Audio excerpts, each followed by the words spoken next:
Malam hari ini saya sampaikan himpunan putusan tarjih yang berkaitan dengan sholat jenazah.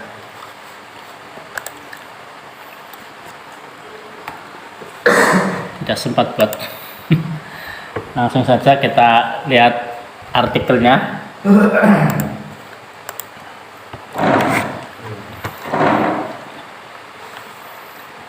Untuk sholat jenazah di himpunan putusan tarjih mungkin pernah disampaikan bahwasanya di himpunan putusan tarjih itu ada sholat jenazah dua versi. Yang pertama saya sempat membaca dan itu menjadi sesuatu yang agak tidak terbiasa di kalangan kita, karena di HPT itu versi pertama adalah sama-sama 4 takbir, tetapi takbir pertama itu membaca Fatihah dan sholawat.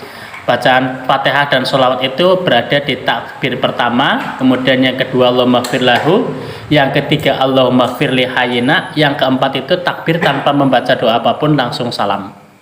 Itu yang artinya tidak umum di kita, karena dari kecil kita terbiasa belajar sholat jenazah itu yang mesti Al-Fatihah, takbir baru sholawat, kemudian membaca doa, takbir keempat juga tetap membaca doa. Nah, di himpunan putusan tarjih itu kita akan melihat bahwasanya ulama-ulama kita di Majelis Tarjih mengumpulkan riwayat-riwayat hadis yang kuat, sehingga pernah kita amalkan untuk membaca sholat jenazah itu pertama takbiratul ihram, kemudian yang kedua Al-Fatihah, dan ketiga adalah membaca sholawat. Kedua sholawat, jadi langsung membaca sholawat. Perlu diketahui bahwasanya sholat jenazah itu tanpa menggunakan ruku, tanpa menggunakan sujud. Ya. Saya pernah membaca hikmah kenapa tidak ruku dan sujud, tetapi tidak sampai hafal, jadi saya belum paham. Tetapi ingin sekali waktu itu, yang paling hafal malah justru yang jenaka, yang Abu Nawas. Ya. Mungkin pernah dengar ceritanya. Ya. Ketika Abu Nawas sholat jenazah, beliau menggunakan ruku dan sujud. Ketika ditanya, karena sudah salah, tetapi beliau itu orang yang cerdik, menyampaikan, saya mengapa menggunakan ruku dan sujud, karena jenazah ini dosanya terlalu besar, sehingga saya harus ruku dan sujud. Ya. Termasuk ini saya senang sekali waktu kecil itu, sampai saya beli bukunya tentang kisah Abu Nawas dari seri ke seri, ya, karena memang lucu. Ini memang tokoh yang sebetulnya ada, tetapi ceritanya ada difiksikan atau gimana, ya. Di himpunan tarjih ini doa yang kedua ini juga kita kurang familiar, karena pada doa yang umum adalah Allahumma ighfir lahu warhamhu wa'afihi wa'fu anhu. Itu ya. Nah, di himpunan putusan tarjih, di doa yang dipakai di takbir kedua ini menambahkan Allahumma in kana muhsinan, ya Allah, jika jenazah ini, jika mayat ini adalah baik, fazid fi ihsanika, maka tambahkanlah kebaikannya. Wa in kana musian, jikalau mayat atau jenazah ini adalah jelek, fatajawaz anhu, maka segerakanlah hapus atau hilangkan kesalahan-kesalahannya. Ini ada tambahan redaksi di belakang untuk himpunan putusan tarjih. Dan ini kita sebagai kader Muhammadiyah sudah saya sampaikan, ketika nanti kita menjumpai ada bacaan seperti ini lebih banyak diambil oleh himpunan putusan tarjih, ada tambahan seperti itu dan dilaksanakan di takbir yang kedua. Kemudian setelah takbir yang kedua membaca doa ini, kemudian takbir yang ketiga Allahu Akbar membaca Allahumma ighfir li hayyina. Pada umumnya setelah membaca doa di atas biasanya Allahumma la tahrimna ajrahu. Nah, di takbir yang ketiga di himpunan putusan tarjih Allahumma ighfir li hayyina wa mayyitina wa syahidina wa ghaibina wa saghirina wa kabirina wa dzakarina wa unsana. Ini pada umumnya sering dibaca doa ini ketika taziah, atau kalau teman kita itu tahlilan, ini sering membaca doa ini. Nah, ternyata di himpunan putusan tarjih ini adalah doa yang dilaksanakan oleh Nabi ketika sholat jenazah.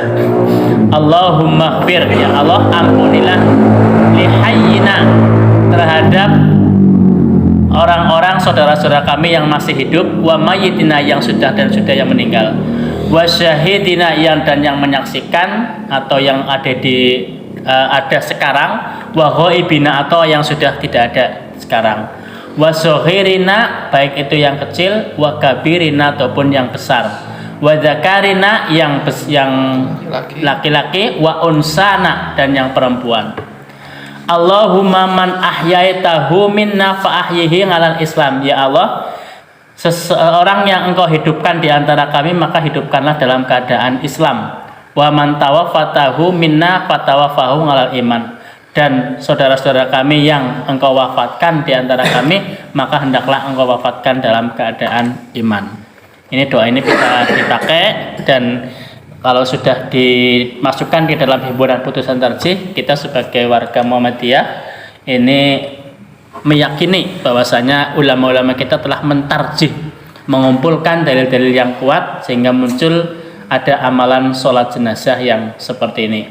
Sholat jenazah yang dilakukan oleh himpunan putusan tarjih, versi yang pertama adalah takbiratul ihram, kemudian membaca Fatihah, membaca sholawat, kemudian takbir yang kedua membaca Allahumma gfirlahu warhamhu wa'afihi wa'fu anhu, Allahumma in kana muhsinan fasid ihsanika wa in kana musian fatajawaz anhu. Takbir lagi yang ketiga membaca Allahumma gfir li hayyina wa mayyitina, dan seterusnya sampai dengan fatawaffahu alal iman. Kemudian takbir yang keempat Allahu Akbar dalam posisi takbir, kemudian mengucapkan salam. Ya, itu untuk pelaksanaan sholat jenazah. Di sholat jenazah ada sama-sama 4 takbir, hanya bedanya kalau umumnya pada kita takbir pertama Fatihah, takbir kedua sholawat, takbir ketiga Allahumma gfir lahu sampai wanganhu, takbir keempat Allahumma la tahrimna ajrahu. Ya. Itu untuk versi yang kedua. Selanjutnya, permasalahan kita sering menjumpai, termasuk saya juga kemarin waktu mertuanya Pak Fuad Purwojati meninggal, itu juga menjumpai sholat yang saya baru tahu dan belum saya temukan dalilnya. Ini tentang membuat shaf itu menjadi 3. Sering kita menjumpai imam itu menganjurkan 3 tilung shaf. Nah, ganjil, malah ada yang ganjil. Ya. Tapi kalau saya umumnya sering mendengarnya buat 3 shaf. Nah, ini ada beberapa dalil. Dalil yang pertama memang mengatakan untuk menggunakan 3 shaf. Dalilnya adalah idza sholla ala janazati fataqallan nas 'alaiha jazaa'ahum salasata ajza'in. Jika engkau menyolati salat jenazah, fataqallan nas, saya lupa ini artinya, fataqallan nas, bagilah manusia itu 'alaihi jazaa'ahum, menjadi 3 bagian. Summa qala Rasulullah, kemudian Rasulullah menyampaikan, man sholla alaihi salah satun sufufin faqad aujaba. Barang siapa yang man sholla alaihi, barang siapa yang telah disolati oleh 3 shaf, maka ia telah mendapatkan kebahagiaannya, yakni kebahagiaan di surga. 3 shaf ini ada perintah dari Nabi. Kemudian hadis yang kedua, sholat Nabi Sallallahu Alaihi Wasallam jenazah. Nabi mensolatkan kalau jenazah itu sebuah seorang jenazah. Sudah tidak bisa disebut seorang, sudah tidak bisa disebut sebuah. 1 jenazah. 1 orang jenazah sepertinya tidak pernah ya, dan agak kurang pas. 1 orang jenazah kan orang itu menandakan masih hidup ya. 1 orang. Maka beberapa pertemuan Ustadz Pak Lamun menyampaikan bahwasanya seorang yang sudah meninggal itu namanya sudah hilang, yang dipanggil adalah langsung mayat ya. Nabi mensolatkan jenazah wa ma'ahu sab'ata nafaron, dan ia bersamanya ada 7 orang. Faja'ala salasata shofan, kemudian ia menjadikan 7 orang itu 3 shaf. Wasnaini sofan 3, 2, 2. Nabi pernah melakukan seperti ini. Ada 7 orang di belakangnya, ada 7 orang. kemudian yang baris saf pertama itu 3, baris kedua itu 2, baris ketiga itu 2 ya. Selanjutnya ini dalil-dalil ini nanti bisa dibaca sendiri di website Suara Muhammadiyah, di Muhammadiyah malah juga ya. Jadi kalau sekilas saya membaca di Suara Muhammadiyah, di artikel di websitenya Muhammadiyah ini, 2 hadis tersebut dianggap hasan. Artinya yang lebih kuat adalah bahwasanya hadis jumlah 3 itu bukan menandakan bahwasanya mengutamakan menjadi 3 bagian, tetapi yang dianjurkan di situ adalah memperbanyak jamaah sholat jenazah. Jadi anjuran untuk membuat 3 itu adalah supaya memperbanyak sholat jenazah, memperbanyak orang yang sholat jenazah. Karena apa? Karena dalam hadis ditunjang, dikuatkan oleh hadis lain menyebutkan mamin rojulin muslimin yamutu fayaqumu ala janazati arba'una rojulan la yusrikuna billahi syai'an illa syafa'ahullahu fihi. Ini hadis ini sering disampaikan Pak Lamun sama Pak Siswan. Siapa yang sholat kemudian siapa yang meninggal kemudian berdiri terhadap jenazah itu untuk mensolati sebanyak 40 orang. Di sini beliau mengatakan dengan syarat tidak mensekutukan Allah, maka illa syafa'ahumullahu fihi, kecuali ia akan mendapatkan syafaat atau pertolongan dari Allah. Hadis lain menyebutkan 100 orang. Nah, kalau ini sering diterangkan oleh beliau, ini kalau tidak menyekutukan Allah artinya orang umum ya. Kalau orang umum ini tidak harus 100. Kalau orang umum tidak harus 100. Ini hadisnya. Mamin mayyitin, tiada suatu mayit yusallu alaihi ummatun, disolatkan oleh umat minal muslimin, dari seorang muslim, yablaghuna mi'ata kullahum yasfa'una lahu illa syafa'u fihi, disolatkan oleh mi'ah 100, maka ia akan mendapatkan syafaat. Hadis tadi menyebutkan 40, catatannya la yusrikuna billah. Hadis yang kedua tidak ada syarat tetapi jumlahnya 100. Dan ini pun kalau di sekilas saya baca ini bukan menandakan yang kalau 100 boleh tidak syirik, kalau yang 40 harus tidak berbuat syirik. Kalau di artikel ini saya sekilas membaca itu adalah sama-sama semuanya punya tuntunan, tujuannya adalah agar orang-orang itu lebih banyak mensolatkan jenazah, lebih banyak yang mensolatkan. Jadi anjuran memperbanyak orang-orang yang bisa ikut sholat jenazah, karena pada dasarnya sholat jenazah itu adalah mendoakan mayit.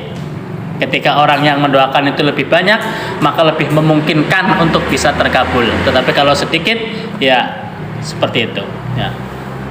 Sehingga untuk jamaah 3 kemudian sampai 40-100 ini, kita nanti masuk ke beberapa permasalahan. Bagaimana kalau misalkan terjadi sholat jamaah itu bergantian tetapi semuanya melebihi sampai 100. Contoh kalau wilayah sini belum ada pengumuman ya. Kalau di Tinggarjaya, Mansuk sudah saya praktekkan kemarin di rumah Mbah Roni ketika meninggal. Ketika ada yang datang itu supaya menunggu dulu. Nah, nunggu jamaah, kemudian setelah kira-kira kumpul berapa orang, baru kemudian akan diimami oleh siapa. Nah, ketika terjadi orang datang sholat, apakah itu dihitung 40 atau 100? Wallahu alam ya. Nanti bisa mungkin ada yang punya wacana kajian-kajian tentang itu lebih bagus, nanti bisa disampaikan apakah jumlah itu memang satu kali sholat ataukah bisa terjadi ia disolati oleh sebanyak orang yang disolati tanpa harus dalam waktu yang bersamaan.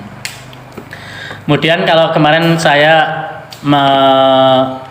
baru melaksanakan sholat jenazah, yang saya juga perlu, mungkin ada yang nanti menyampaikan bila memang punya ilmunya. Saya sholat jenazah, ketika itu saya datang sendiri, kemudian ada satu orang dari keluarga yang belum sholat. Biasanya saya selalu sholat itu kalau ada cukup 2 ya 2. Tetapi dari saudara yang tasya ini itu mengambil 1 orang. Biar ganjil. Nah, jadi beliau jadi imam, saya jadi makmum di sampingnya.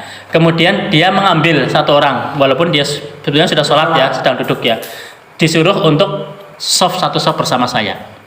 Nah, ini saya baru, terus terang saya baru. Biasanya saya seringnya tanpa mempedulikan harus iya seadanya. Saya seringnya malah kalau nggak 1 ya, anak 2 ya. Saya ibaratkan seperti sholat sunnah itu ya dijejer saya. Ya. Tapi saya baru mengalami itu, mungkin nanti ada yang punya pengetahuan tentang itu. Dan saya tidak sempat dialog waktu itu. Betulnya pengen tanya ya dasar hukum.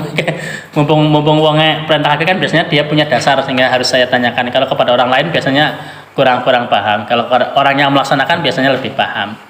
Itu ada kejadian seperti itu. Nanti mohon yang punya informasi tentang hal-hal kaitannya dengan sholat jenazah bisa disampaikan. Dari saya pemaparan untuk sholat jenazah melalui HPT cukup sekian. Billahi taufiq wal hidayah. Assalamualaikum warahmatullahi wabarakatuh. Waalaikumsalam warahmatullahi wabarakatuh. Kepada jurusan saya yang telah menyampaikan kajian tentang sholat jenazah menurut kesimpulan